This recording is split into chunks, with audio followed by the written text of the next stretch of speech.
look at a process like decision making or marketing out in the world, or how people interact with one another and gauge value of objects, relationships, even their own value, if I may. How much of what you see in human old world primates do you think is reflected by the interactions of old world primates like rhesus macaque monkeys and vice versa? I mean, in other words, how primitive are we, and or how sophisticated are the other old world primates? That's a great way. It's an interesting time to have you ask me that question, because this spring semester I teach a seminar for the psychology department at Penn called Being Human. And the whole idea that each week we tackle an aspect of who we are that has at one point or another been considered to be uniquely human or close to, right? And that could be something like art and creativity, or theory of mind, right? Or economics and markets and things like that. And when you save Huberman20, you can claim the offer.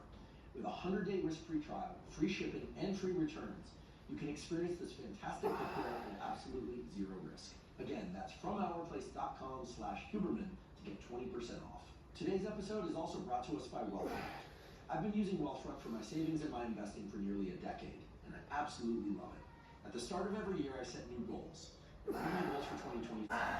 So things that are bright or shiny or moving fast, right, or loud or whatever, that grabs our attention. Things that stand out, that are different.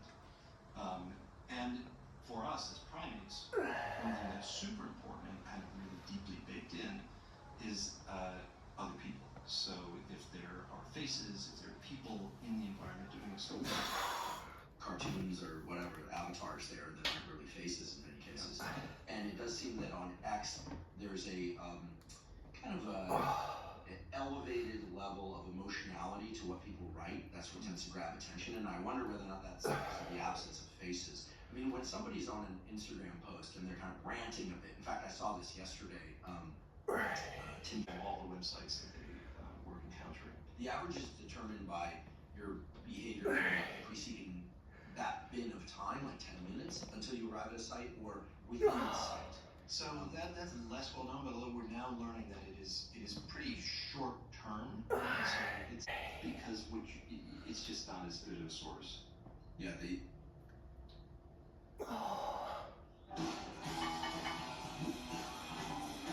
I'm still stuck.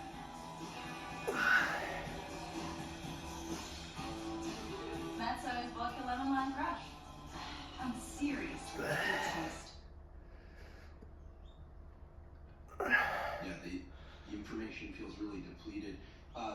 You is just running under the surface, and we're not aware of it. So when your phone is somewhere within the sphere that could be accessed, your brain's aware of that, and it's including that in the calculations about what to do next. And it actually reminds me of there's actually a couple of papers that we published some time ago for one's attention. And I found that after about 10 minutes, it became pretty easy. But it took me about 10 minutes to get into this redirected focus. And then at one point I thought, I better stop this because this seemed kind of weird. But that was very different, I would say, than sitting down to say some external voice or input or thought about something else in the room. You know, can I just kind of stay in there? Can I just stay in there? That was the question. Yeah, I think that makes complete sense, because it's kind of like you're foraging for apples in the on the middle of the Serengeti somewhere, right? And there's nothing. Wait, or to run at the speed that they would in mile 3. They warm up. It's like, but this notion of warming up the brain for specific cognitive activities doesn't seem as abundant out there. And I think part of the reason might be, and I'd like your thoughts on this, that we're all familiar with something super exciting or scary, grabbing our 8 minutes. I can do that anywhere. Unless I'm actually driving a vehicle, I can work anywhere, anytime. But I would say we don't have the equivalent of 100 jumping jacks for cognitive work, but we need that. I think people need that, and they need the understanding that it can help them get into into that interesting papers that have led to some practices, mainly in China, where students focus on a fixation point before they sit down to do cognitive work. And it improves their attention and performance on cognitive work. And it sounds so silly to people. People think, oh, well, okay, I'm going to stare at a dot, like stare at a dot at the given distance that I'm going to do my work. How lame is that? Well, I think it's incredible because what you just said fully supports this idea that we can't attend easily, that it's a pharmacologic issue, that behavioral tools are not as useful.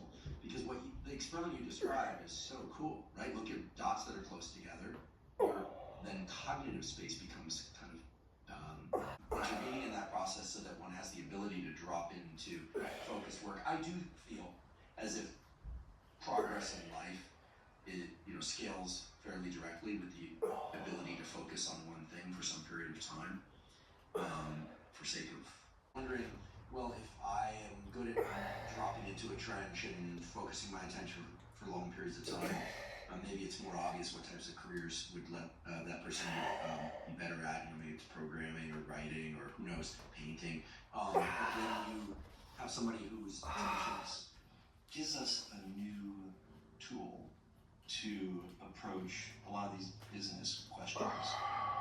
Is that let's imagine you're hiring, right? And you're hiring.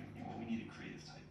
Okay, so you put an ad out, and you get resumes and responses, and people come in for interviews. How do you measure their creativity? And you say, oh, how creative are you? And you're like, you really want the job, so you're like, yeah, I'm super creative. Or you give them a personality test, for example, or like Myers-Briggs or something like that. And those are not particularly accurate, and self-report can be not only inaccurate, but biased, and biased by the context. Actual soccer players, but also in the military, in cyber operations.